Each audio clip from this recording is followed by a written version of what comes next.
And hello from Brooks River in Katmai National Park, Alaska. My name is Mike Fitz. I am a fellow with Explore.org, and I'm standing here next to Ranger Russ Taylor from Katmai National Park, and we will be doing a live play-by-play broadcast from Brooks Falls in just a couple of minutes.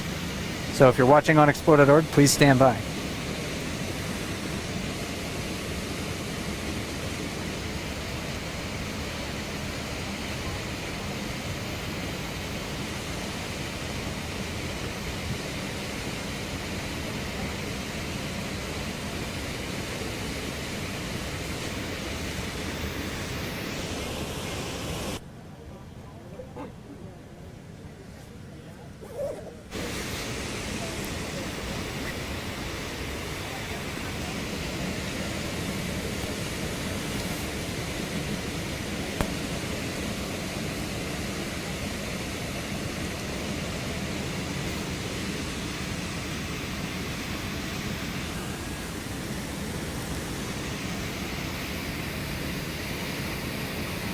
Testing 1, 2, 3. Okay, sounds like that. Do it one more time. Testing 1, 2, 3. Testing. Testing 1, 2, 3. Okay. Testing 1, 2, 3, 4, 5. Okay. 6. There you go. 7, 8. Right. Okay.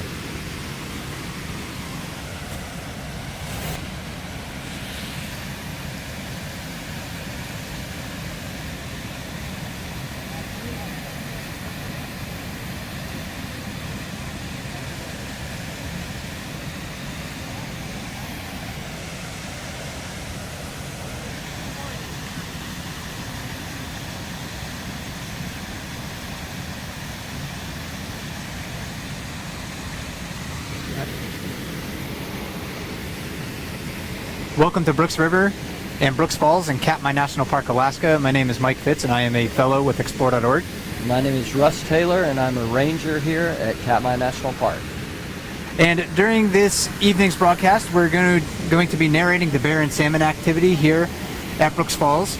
This is peak season for the salmon migration and also for the numbers of bears that we have here at Brooks River. Indeed, and right now, tonight, we could say certainly we're reaching peak of the number of salmon. They've come in. I was with you 3 days ago, Mike, and coming back tonight, what a huge difference in the number of salmon in the river. It's unbelievable. Yeah, this is an incredible number of salmon, and I think we're going to end up talking quite a bit about the fish this evening. And during this broadcast, if you're watching on Facebook Live or if you're watching on Explore.org, we won't be monitoring the chat windows to answer your questions directly, but hopefully we're going to answer a lot of the basic questions that you have about brown bears and salmon here in Katmai National Park. And we're about 300 miles southwest of Anchorage, Alaska. There are no roads that lead to Katmai National Park, really from anywhere else except for one tiny village to the west of where we are. So to get here, you have to fly or take a boat in, or if you're a bear, walk, or if you're a salmon, of course, swim about 60 miles to get here. And Russ, you were noticing this bear here was just chasing some fish a little half-heartedly. Yeah, there's several of the bears that we've had here lately have seemed, some of them even lethargic, just barely putting in any effort, partly because they're so full and they're not having to work too hard to catch them. Right now, if you just wade out into the river, enough salmon splash around you that you can grab one, and they are no longer eating the entire fish like they were even just a few days ago. We now have discarded carcasses laying down just below us. We have the fish eating just the fattiest parts of the salmon. They may just grab the roe. If they catch a female fish, they may just eat the brains and the skin and let the rest of the carcass go. Of course, that'll feed other parts of the ecosystem. Some of the subadult bears will feed off of those scraps. You see some of the gulls out here. We also have mergansers, and we have magpies and some of the different birds that'll come into the area that'll be feeding off the salmon scraps as well. So, you know, these salmon provide nitrogen in the water. They provide really without the salmon, we don't have a healthy ecosystem at all. This would be, and I like the way I like to phrase it is, yeah, this place would be impoverished without salmon. Not only economically, but ecologically, very much so. We would still have brown bears in Katmai, but they would not exist at the densities that they do, and they certainly wouldn't be gathering at Brooks Falls, because they would have to forage harder in other places to find food. And it's a pretty unique environment here, just having, as you said, Mike, so many bears in one area, because normally bears are a little more solitary. And of course, if it's a mom with cubs, they're social, but generally as adults, they are on their own. But with such an abundance of food, with thousands and thousands of salmon coming up the river, these bears congregate and have to create their own social order out here. And there are thousands of fish in the water in front of us. Maybe we should try to show the viewers just how many fish are down in there. I think it'd be worth trying to do that for sure. And we'll zoom into the water here, and our cameraman, yours truly, may be a little shaky in this. I'll try to hold it as steady as possible.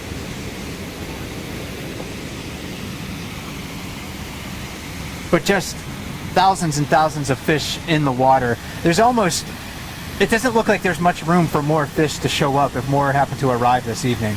It's like the proverbial saying that you could walk across the water without touching the bottom. There's so many fish in here right now. It's definitely reaching its capacity, and from what we understand of the fish forecast, there's going to be more to follow these guys. Yeah, there's about if I check the numbers, the escapement numbers, the number of salmon that have swam into Naknek River, which is where this water eventually goes. So salmon have to swim through Naknek River to get to Brooks River, and about 1.3 million salmon have gone up as of yesterday into the Naknek drainage, and we get about 20% of those fish here. So we can expect, certainly over the month of July, so far perhaps 200 to 300,000 fish moving through Brooks River. Now if you look at the bear in the middle, that's 503, and he's kind of got his face in the water from time to time, and he's at a point now where he's just kind of watching, looking underneath, and it won't be too long before he grabs a fish. In the front we have, well, let's just watch him for a minute. Yeah, it's a pretty neat scene, and now you zoomed out where you can see 480 Otis, a lot of people's favorite bear, right there in one of his favorite spots. He's got a fish with him right now, and on the far side we have one of the big bears, 856, and possibly because of the presence of these fairly large bears, some of the others are probably well fed and sleeping it off, but also with the presence of these large ones, some of the smaller ones may stay away and come in later. Now there was an interesting happening that occurred last night, it sounds like. I wish I'd been here to see a 32 chunk return. And from what I understand, that bear on the far side and chunk had some run-ins. Yeah, they ended up encountering each other very close to where we're standing on the wildlife viewing platform here, and they didn't challenge each other physically. It was a lot of posturing, so a lot of walking, exaggerated walking, trying to show off their size, marking of trees and grasses, urinating on the ground. So these two bears had engaged for a good 10 minutes posturing, and then they disappeared into the forest downstream of the falls. So we actually never saw the conclusion. And if number 32 shows up this evening, we're certainly going to see if he comes to the river and starts challenging these other males that we see at the falls right now. Right. 856, though, generally regarded as the river's most dominant bear. He is certainly assertive, willing to challenge other bears. He's excellent at fishing, so he's good at the far pool. He's really good at fishing in the jacuzzi. A few days ago, I saw him on the lip of the waterfall, actually. Really? And, yeah, and he caught a fish up there. So he's skilled in a lot of locations if he wants to exercise his skills. 856 is like the Nick Saban of the bear world. Oh, we have one that just came in right below us. Right. Probably not even on camera. Unfortunately, he came in right below and just immediately snagged a salmon without too much effort. This appears to be one of the adult females that I don't recognize. Maybe it needs a new number assigned to it, or it's just a bear that's been here before, and I haven't had many opportunities to see it. Fairly large ears. Fairly good example of high grading. Just stripping the skin off. Found a carcass in the water there. A carcass that the head hadn't been eaten, and decided, well, I'm going to eat that head because that's a part, like you were mentioning, with a lot of fat in it. And there it is. Just the skin, maybe the brain, and that's it. Definitely an evening of abundance. I've been noticing that the bears that are in the water right now are not hurting for fish. See what a quick catch that was. So easy. It almost seems unfair right now. You can see right next to this bear, there are two other salmon carcasses that are partially eaten, just sitting there. And these will be cleaned up in short order when a younger bear that maybe doesn't know how to fish the falls comes by, or is maybe a bit hesitant to get into the water next to these larger adult males. It definitely speaks to abundance. When you start seeing the carcasses laying around, it shows that there's an abundance of fish. They're getting all the calories that they need, and they can just be really picky on what part they eat. So clearly we're in a season of abundance now, probably for the next couple of weeks straight. And there's another bear coming into the vicinity. That one bear just picked up one of the fish and got away and walked away. This is a young adult male here coming into the frame. This is number 151. Some people know him as Walker. Pretty stout bear in his own right. Not as large as some of the bigger males, but they're all looking really healthy right now, aren't they, Mike? Yes, and he definitely has some growing to do. Again, a young adult born in 2006. So he's not quite at the peak of his size. That will happen maybe in a few more years. Usually it's in their mid-teens that brown bears and catmice seem to reach the peak of their size and strength. Well, speaking about younger bears, you've got 503 who's now fishing in the jacuzzi, and 503 is another young adult. What, about 5 years old at this point?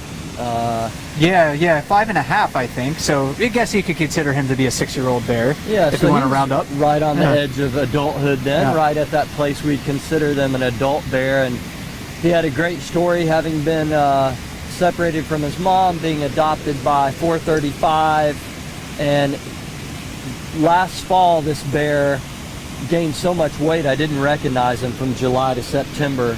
And he looks like he may end up being one of the bigger bears in the next few years. So we'll watch him from year to year if he keeps returning to this part of the river.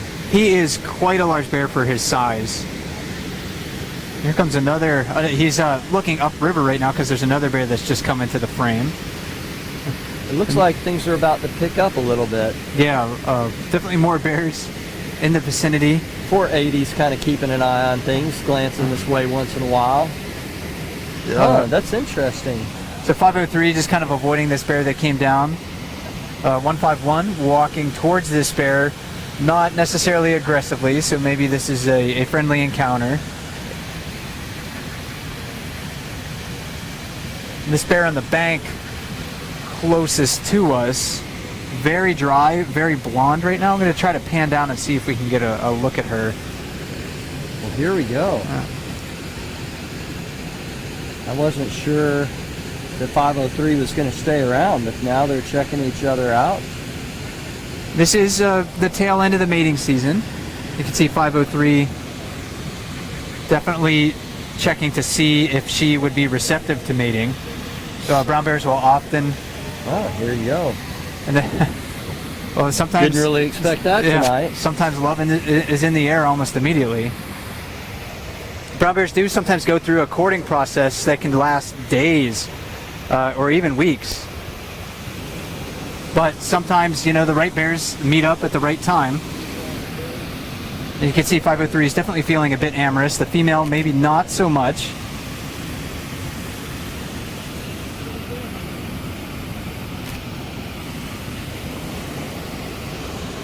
and they're moving out of our line of sight. We're not going to be able to, I think, follow them. They're just maybe going they back. went right underneath, I Okay. think. So we might have to give them a little bit of privacy, so to speak. Yeah.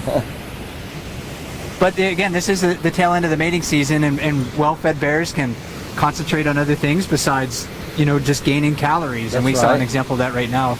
That female, again, if bear cam viewers, frequent bear cam viewers are kind of wondering who that might have been, it most closely resembled 708 Amelia to me. She was very dry, and often I see her with her fur wet, so she often looks darker. But that bear looked more like 708 Amelia than any other bear.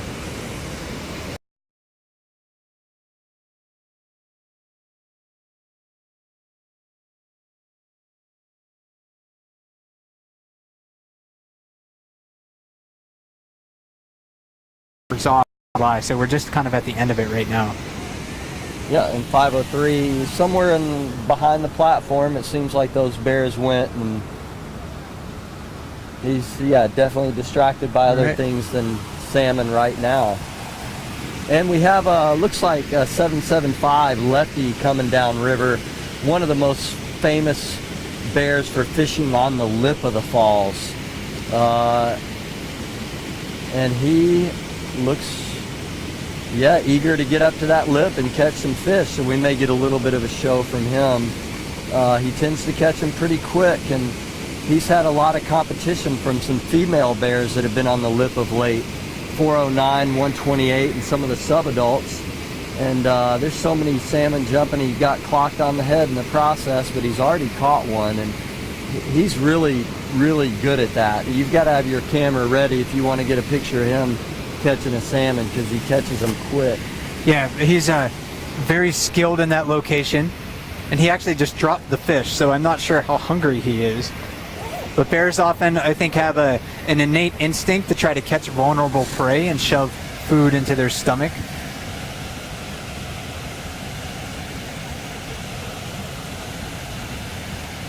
And it looks like 480 Otis has kind of assumed his usual position of just staring off into the water. He uses an approach where he's going to expend very little energy and just kind of opportunistically wait. Right now, the way the salmon are so thick in the river, he'll probably just wait till he feels one against his chest, or just drop his paw on one and trap it against the bottom. And we have a little encounter going on downriver, Mike. Maybe we can pan down there. And it looks like what have we got? 856? And I think 634. So 634 is the bear with his rear end facing us, and then 856 is the bear that's facing us. And 856 left his fishing spot in the far pool to come over and challenge 634. And they're not, they haven't come to fighting, which bears often don't. They have a seemingly complex form of communication in which they exert dominance or show submission, and they can be very subtle cues in the tilt of the head, the direction of the ears. It's not always obvious even who wins the encounter. And in that instance, 856 directly challenged 634, got in his face, and now he's walking away. And that was probably just in a way for him to reaffirm that he is a dominant animal over that other large male.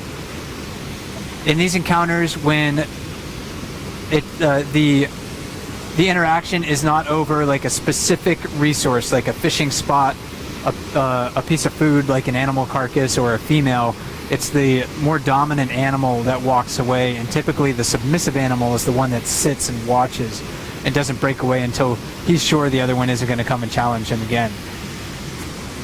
We can go back to the lip and watch 775 back in action. He got nicknamed Lefty.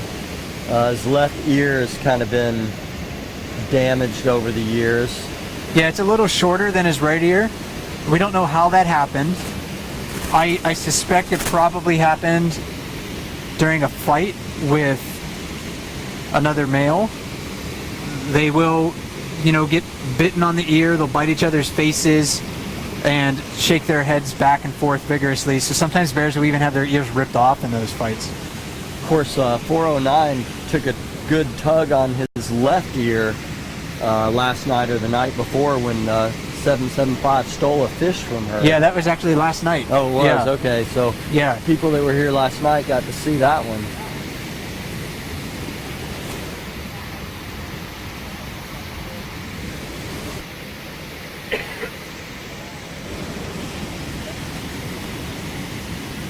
And 503 and 708 have come back. And yeah, it looks like that wasn't quite a successful copulation. Brown bears, when they copulate, usually the deed lasts a lot longer than that, sometimes upwards of 45 minutes. Right. But sometimes it can be quicker, but usually it takes longer for brown bears to mate. So we've got some of the main players here tonight, some of the bears that we see the most regularly on the river right now. The abundance of subadults that we've had this season, we don't see as many of them right now, probably for that very reason.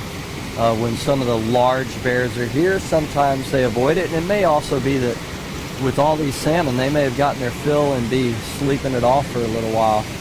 And if you're a young bear on a day like today, this is certainly a time where you can get your fill. When there's less or fewer fish in the water, it's hard for you as a smaller, younger bear to get into these fishing spots up at Brooks Falls because competition for them is much higher. On a day like today, maybe there's some niches that are available if some of these larger adults move out of the area. And then when these adults don't eat the whole fish, their carcass, the fish carcasses are drifting downstream, and they're available for the smaller, hungrier bears. It's interesting, 503 just hanging out on the periphery. He's not really sure if he's going to get back in on fishing right now or not. Yeah, just kind of standing over here down below us. 151 is the bear in the water closest to us. 775 with that short left ear on the lip with the salmon in his mouth. 480 Otis near the plunge pool below the falls, and maybe perhaps in a bit of a food coma. He's caught several fish in the past hour, and he's been up here much of the day fishing too, so I think he has a lot of food already in his belly. Looks like is that Amelia? She's doing the dash and grab method a little bit. She's just gonna run after the fish here. And I could have been incorrect on that ID. This bear looks to be a little bit different than her. Okay. So we'll see if she shakes herself off for that water and I can get a better look at her face. But I do not believe that was 708. Okay. Well, glad you could adjust that. Otherwise, there'll be a lot of chatter about it. Right. So. That's a beautiful fish it's got, I tell you. Yeah, we're getting a great look at this bear tearing into the fish. This will give us a good indication on how many salmon meals this bear has had today. Let's see how much of the fish it actually eats. I'm going to guess the brain and skins and let the rest go. Is this what it's looking like so far? All right, we got a... There we are. What great light we have out here tonight. Yeah, the sun at our backs, so it's really easy to see into the water.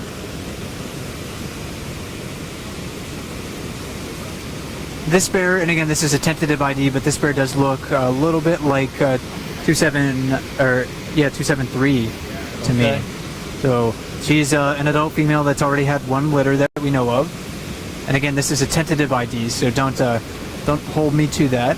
Interesting that 480's inching over that way. Right, and that's maybe another indication that this could be a female that's showing, again, some signs of estrus. Mm-hmm. Male brown bears will be able to pick up on whether or not the females are receptive to mating just by the scent that she's releasing. So we saw 503 come over to that bear and smell her genital area. So that's how they know. It's through the scent in the air. There's not any bright markings on them like salmon, for instance. When you see these sockeye salmon in September when they're spawning and they're bright red with green heads, that's a visual signal. There's no olfactory signal that tells the other salmon, hey, we're ready to spawn. It's all visual in that sense. But in the brown bear world, they communicate a lot by through their sense of smell, the pheromones that they release in their urine and just in the air in general. Well, and there's not much that is made 480 move like that in a while, so pretty good indicator that you're right.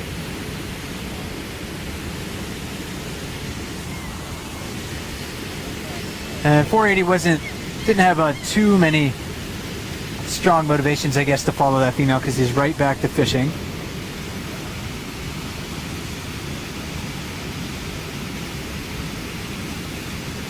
And on the far side, you can go back to that bear that 856 challenged before. This is number 634 over here. That one was nicknamed Popeye some years ago, most likely just because he's so blocky, really muscular, has a little bit of a dip in his snout, sort of a dish shape that makes him stand out. I think one of the easier large bears to identify. And when he does catch a fish, he has this tendency to trap it against his right forepaw and eat it that way. So sometimes you can tell a bear by its coloration, even though that's a little tricky because their color changes so much through a season. But quite often by the shape of the face, the distance of the ears, some of them will have blondish tips on their ears, some type of giveaway like that, and also by where they fish, and even here again how he trapped that fish against his right forearm just like we thought he might, and another good indicator that that's who that bear is.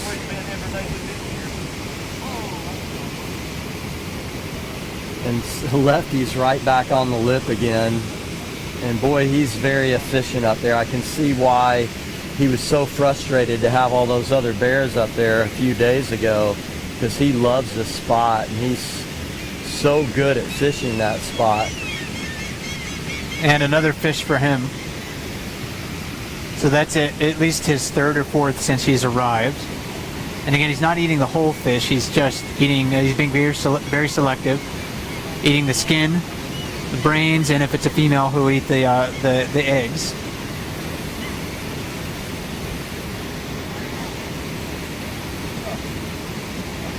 Very few changes in this river over 100 years. You know, very few changes in it. There were some man-made changes, as we had at one point in time the state had put in a fish ladder and then decided that was not a good way to affect the environment, that they wanted it to go back to its natural state. We do have some of these trees that come down from time to time. That log across the falls is new this year. It just floated down during the winter. So there's minor changes like that, but the shape of the falls itself has remained mostly unchanged over a long period of time. Yeah, that fish ladder is on the near side. What's left of it is on the near side of the waterfall here, and just to the left of where 151 is standing in the water eating his fish. And that's no longer passable to salmon. Again, park managers in the past decided that the salmon did not need any enhancements really to make this run successful. They had been jumping the waterfall for thousands of years.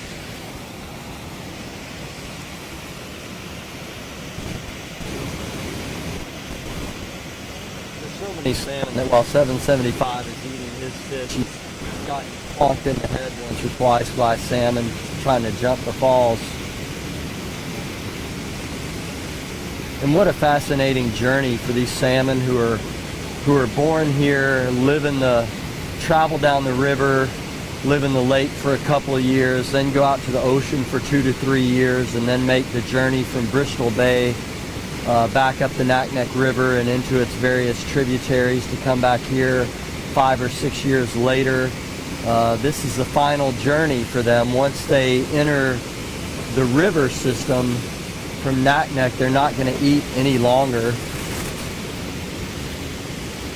And they'll just go back to their natal streams to spawn.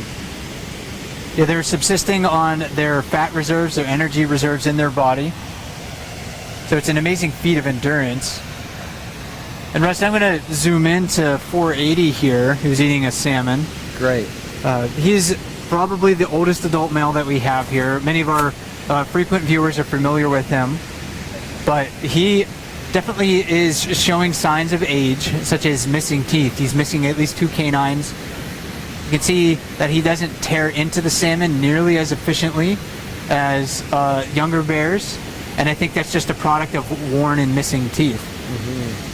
So he's facing those challenges as an older bear, and he's still making a living. I mean, he is very fat. It does take him a little bit longer to eat his fish, but but he is hindered in a sense by those signs of aging in brown bears. Yeah, that was a great point to bring up, because you really could see how much more labor he has to put into stripping that skin off the fish.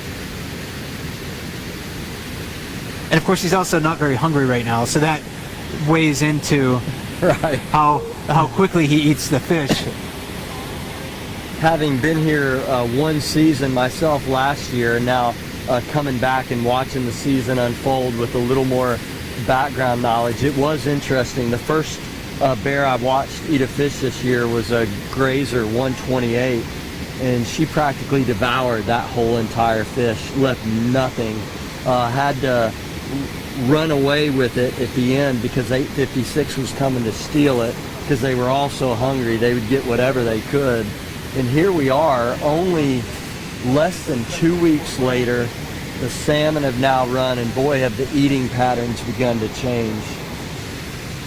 And yeah, we'll see the bears, their selectivity in how much they want to eat changes almost on a daily basis. Yesterday we were seeing bears stealing from one another, 775 on the lip of the waterfall, trying to steal fish from 409. We saw at the waterfall itself about a dozen brown bears, within 50 yards of the river, because the food was harder to come by. So again, it can be a little counterintuitive, but when there are exceptional numbers of fish, there are often fewer bears, just because it's easy for them to get their fill. And when there are fewer fish, they have to stick around longer and maybe compete longer for those preferred fishing spots. Yeah, because just a few days ago, within the past week, there were times you would look at this view when you have it on the wide angle that we would count 16 to 20 bears out here. And yeah, we're not seeing those great numbers all at one time anymore.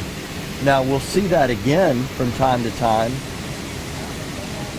And it could be tomorrow too. This big pulse of salmon that goes through, it could go through quite quickly, and all of a sudden the bears will get hungry again. You can see that. I don't know if you could see that fish that Lefty had just caught was ragged but still flopping, still trying to escape.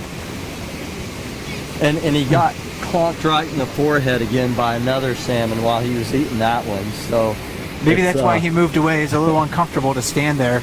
To catch fish on the lip of the waterfall, you have to stand just in a few places, because the salmon can't jump the waterfall successfully in most spots. It's really kind of that lip of the waterfall closest to where we are, where salmon can leap it successfully, and that's at least a 6 foot jump there that they have to make. Well, and if we were standing there and we were to get clocked on the head by a salmon, it'd probably knock us right down, So yeah, it probably isn't the most comfortable thing even for a big bear like that to keep getting clocked. And I don't know how many salmon are jumping a minute right now, but you could say probably 300 or more. Yes, I counted before we started the broadcast. I counted at about 6:30 Alaska time, and it was over 300 fish jumping a minute then, and that's just an estimate because I can't count that fast. So when I'm looking I see 5, 10, 15, 30, that sort of thing. So Right. There's quite a few jumping right now. And I'm going to count and just kind of see how long it takes Lefty to catch another fish. That'd be an interesting thing for me to watch with him. He seems so efficient. I wonder how long it takes him from fish to fish. And of course, then again, it depends. Sometimes they get so full that they're not as intent on catching as they are at other times. And this is a bear really that we can see I think the extremes in behavior between when they're hungry, or when he's hungry and when he's not hungry. So right now, not as hungry, so not as animated, but when he's very, very hungry, he's a very animated bear. Last night, even though he was catching several fish, and just like another one right there, That he took was about 50 seconds, okay. by the way. He was bobbing his head up and down very excitedly last evening. He was seeing the fish, but wasn't catching nearly as many. And let's watch 480 come out of the water here, or think about coming out of the water. He looks so full. You look at that belly, and he's thinking about coming out, and then he just stopped. So he's looking like a bear that's maybe thinking about going to take a nap and come out of the river for a while, but seems like everything in them screams to keep eating. It's hard for them to do that. And occasionally, I think it's pretty rare, but occasionally bears might eat themselves sick. They've seen them vomit before. Yeah. And maybe they get like a salmon bone caught in their throat or something like that, but they usually just lap it right back up. So maybe they're just eating too much. 480, again, his body posture right now, the look on his face, everything like that sort of suggests he's just really, really full. It sure does. And he gave us a good example of why you don't want to drink downstream. Yes, definitely filter your water here in Katmai. And he is going to come on out, maybe.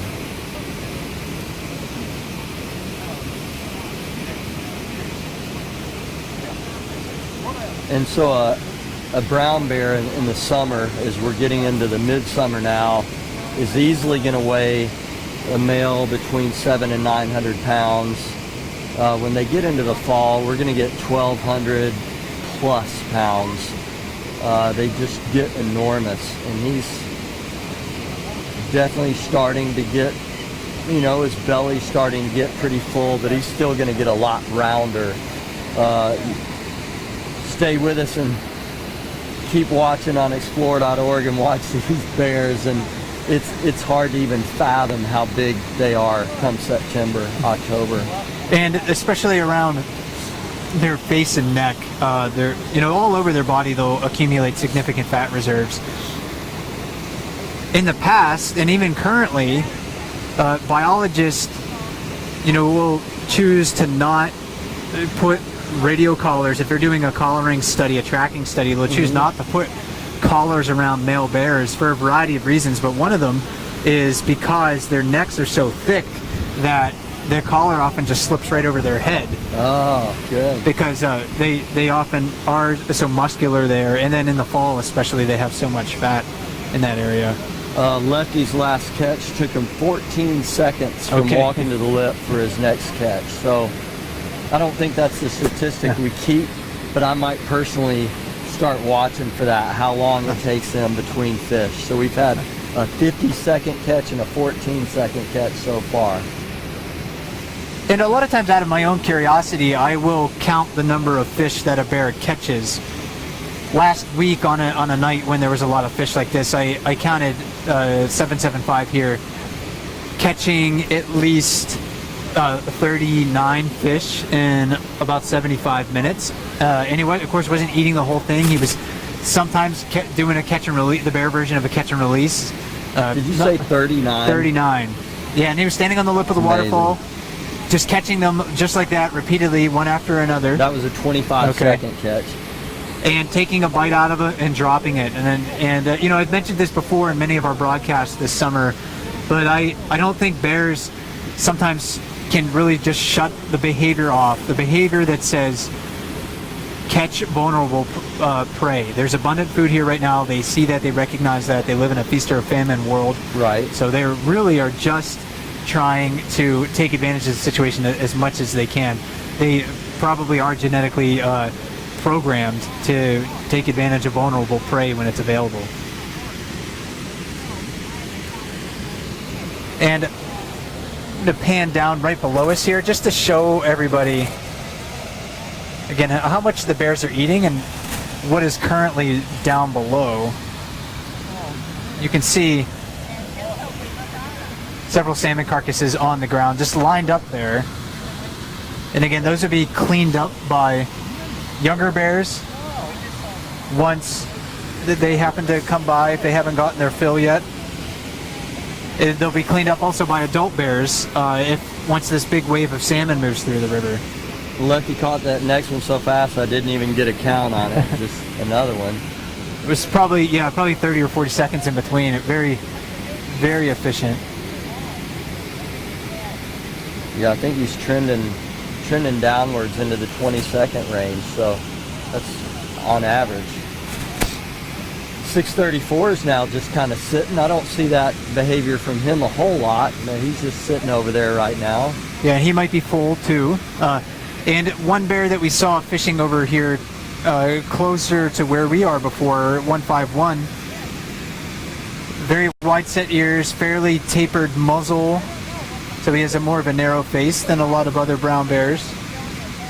Now he is near those rocks, those boulders in the middle of the waterfall, also just taking a few bites out of the salmon and leaving the rest to drip downstream. And you might be able to see the water right in front of him is pretty shallow, so he just has to wait for a fish to try to swim up through there and get swept back downstream right into his feet. Now, Mike, just for viewers who've not been here, we're standing on a platform about maybe just 10 yards from the river's edge, and we're able to be this close to bears because we are in a protected area, an area where human movements are very predictable here. This bear on the lip, though, a lot of people are probably familiar with. There was a photograph that was taken years ago of the fish leaping into the bear's mouth, and that was made right here at Brooks Falls. And of course, with light like this evening, as I kind of turn around and scan the crowd around me, it's just full of long lenses and a lot of people looking for that classic shot. It's a good evening to try to get that iconic brown bear and salmon photograph if you wanted it.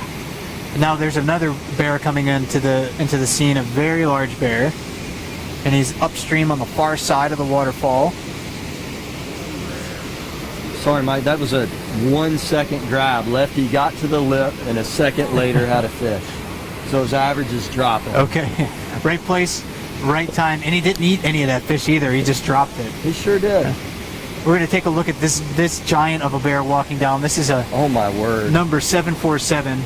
He is an absolute giant. You can look how fat he is.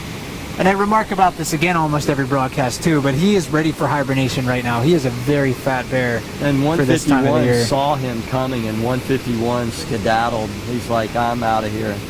That's a typical way that bears avoid conflict is, you know, a smaller bear sees a larger, more dominant, more assertive bear walking and approaching them, and they just get out of the way. And even though 747's down here, that doesn't mean he also hasn't had a lot of fish in his fish meals today. I think he's probably already caught many salmon. Yeah, I mean, that bear really is enormous. It's hard to even get your mind around a bear being that big this early in July, especially.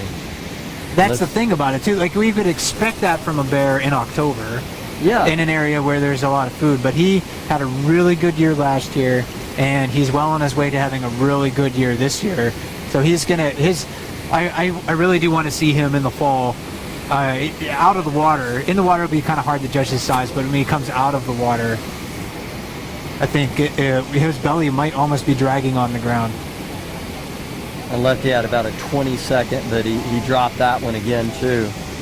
You know, sometimes when the fish are so abundant a bear will kind of catch it and decide whether or not it has eggs in it, and based on that will determine whether it decides to keep the fish or not. And it's often really hard for us to tell whether the bears are eating just females or not. Sometimes the bears position themselves next to the waterfall and they're facing us, and we can see the salmon as they tear into it, whether it has eggs or whether it has testes in it.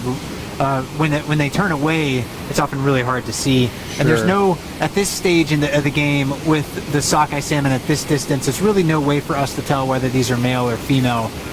It's easier to tell when they are in their spawning colors, because males have a more exaggerated hump on them, the male sockeye salmon, than the females, and their jaws are usually a little bit more elongated and pronounced. Sure.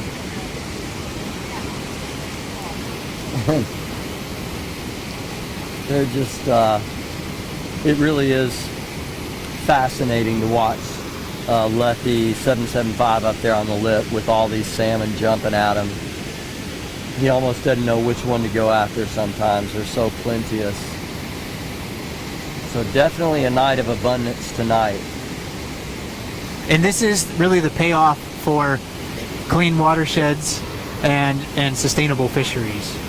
We're seeing that right now. It sure is. And there have been some threats to the area from mining and things of that nature. You know, there's potential threats that are still out there. And of course, as a Park Service, we certainly advocate for anything that's going to keep this environment pure and clean and as, you know, natural as possible. And it is really kind of amazing to think about the salmon and how little development they experience in their life through this watershed. The only bridge that they experience is the floating bridge at the mouth of Brooks River. There's no other bridge that they have to swim under. That is the only one, and that's really just for people to walk across. That's a great observation. Yeah. So very few roads in their entire watershed. So a very resilient, healthy place.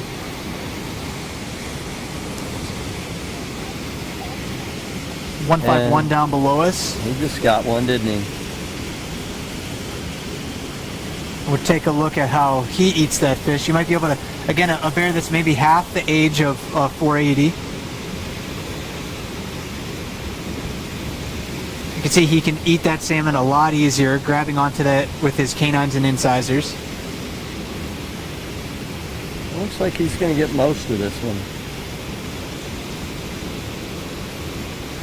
Some people sometimes ask about fish bones and do they get stuck in a bear's throat. And you watch 151 eat that fish and you can see why the answer's not likely, because they're eating so much flesh with those bones. And plus, uncooked bones are really soft, and they have a really large throat, really large gullet, so they're able to wash that down a lot easier even than a person could. Now, 747 is kind of coming towards the middle, and 151's keeping a wary eye on him. He's not moving, but he's very aware of his presence. Yeah, and that might be one reason why 151 just moved a little bit closer to the bank, give 747 some space there.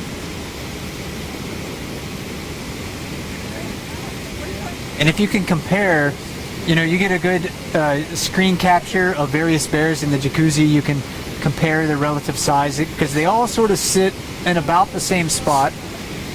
Just in front of 747, the water drops off very steeply. So they usually don't go any further than that, just because it is very, very deep there. But 747, a lot of them is sticking out of the water. And in comparison to some younger bears that might try to fish there, smaller bears like 151, there's less of him visible.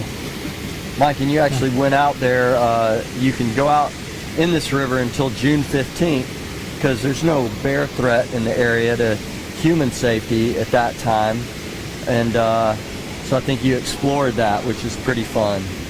Yes, there's actually a video on Katmai's YouTube channel where myself, when I was a ranger here at Katmai, and another ranger, we went out into the water early in the season and tried to explain a little bit about the bears' fishing styles and how they use the waterfall. So you can definitely check that out. It was a fun experience for me. And it really illustrated just how strong a lot of the animals are, because moving through the water isn't easy. in a lot of these locations. 747 easily catching a fish in the jacuzzi. He often moves out of that deeper water to eat it.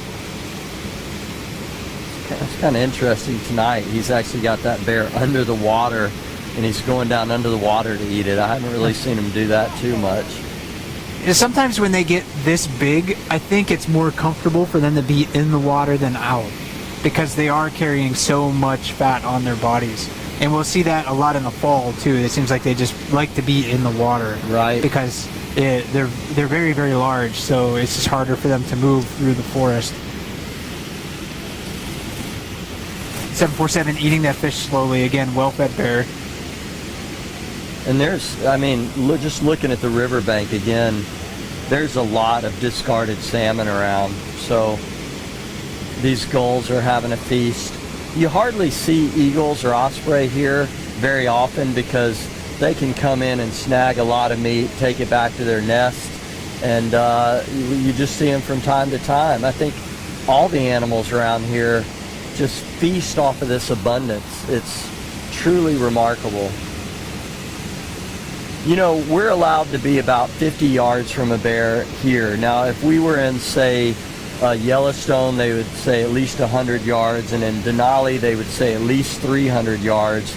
And you're able to be closer to bears here than those other places only because they have such an abundance, such a rich food source, and they're also very habituated to our presence right in this area. So both of those factors allow the human and bear interaction to be a little bit closer than other places. In most of the world, I wouldn't dare be this close to a bear and expect to come out unscathed. Yeah, this population as a whole tends to be a bit more tolerant than other brown and grizzly bear populations in North America. A lot of those distance regulations as well are for not necessarily just for the safety of people, but for the welfare of the animals too. That's right. We can easily displace animals from this from a lot of the river if we wanted to. If we wanted to get a group of 5 people and go through the river and chase bears away, we could do that fairly easily. So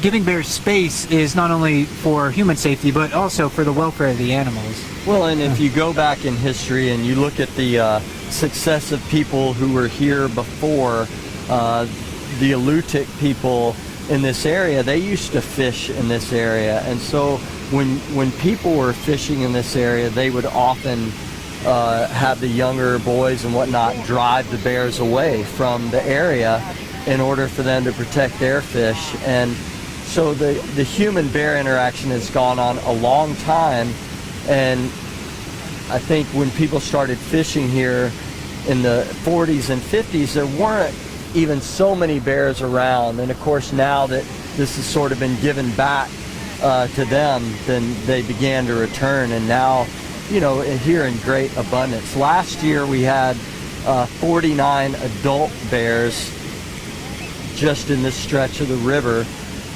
We've had up to 80, I think in 27, 28, somewhere in that area, when we had other salmon runs that were similar to last year and this year. We're having so many salmon coming up the river right now that it's likely that the bear population will increase here in the next couple of years as well. The fatter bears are more productive as far as raising and bearing offspring. So large salmon runs are very good for these animals. Yeah, it's very different than a human body. For a bear to gain as much weight as possible and to get obese even is a great thing. Those bears are going to have a lot of cholesterol in their veins. They're going to be able to do things chemically in their body that is just very, very different than a human. During the winter time, they won't eat at all, so they're going to be living off all this fat that they gain now. They won't urinate, they won't defecate, they'll just be in slumber for months 6-7 months at a time, and they'll even be able to convert their waste product into nitrogen and proteins for maintaining their muscle mass. If we were to attempt something like that, we would starve real quickly. And our bodies would be poisoned by our own metabolic waste. But they're, like you were mentioning, yeah, they are able to recycle that to keep their tissues healthy while they're hibernating. And this fat that they're gaining right now is not only to fuel their survival during winter hibernation, but also their survival in the spring. When they come out of the den, there's actually very little to eat, so they need fat reserves for that time period as well. And again, 775 on the lip. Short left ear, so very recognizable, very skilled in that location.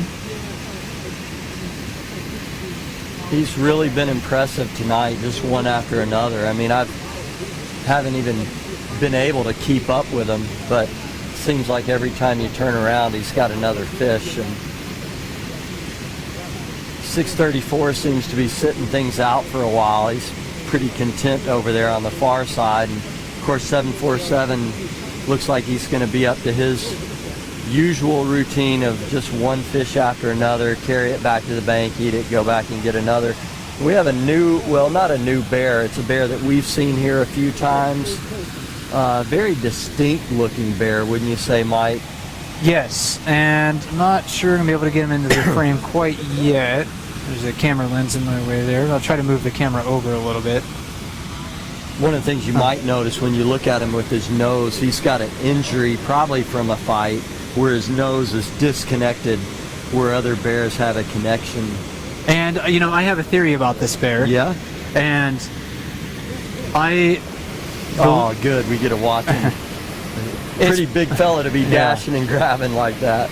Yeah, so this is an indication that this bear has not had nearly as much salmon this evening. Isn't that the truth? He's energetic, he's hungry, he's going after him with a vengeance. I've also seen this bear fishing the lip of the waterfall, so I'm wondering if he'll migrate up there.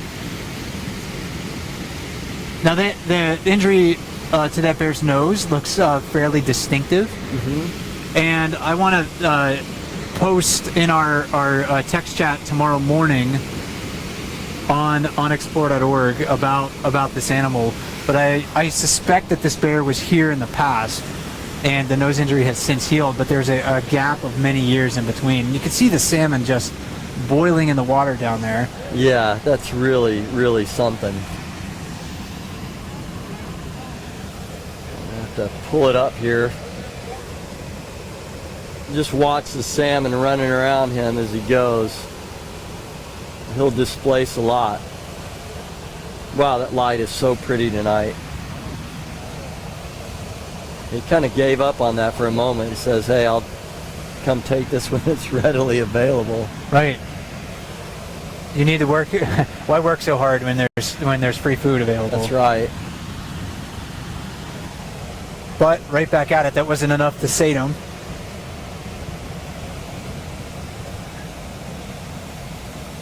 That's a mature adult male. Again, his identification is yet to be determined. He could be a bear that we've seen here in the past. He may not be. I have my suspicions that he has been seen here, but I'm not 100% sure on that. And of course, while we took a look at him, you could see that there were several other bears downstream, so there's several others who are around. And every year we have new mature bears that show up at Brooks River, so it's not uncommon for us to see bears that we don't recognize. This is only a very small subset of the population here in Katmai. We don't know what percentage of the population, you know, the bears here at Brooks River represent, but the last population estimate from about 10 years ago estimated around 2,200 bears here in the park. So we're just seeing a very small subset of animals. Okay. Just giving people a view of 775 again.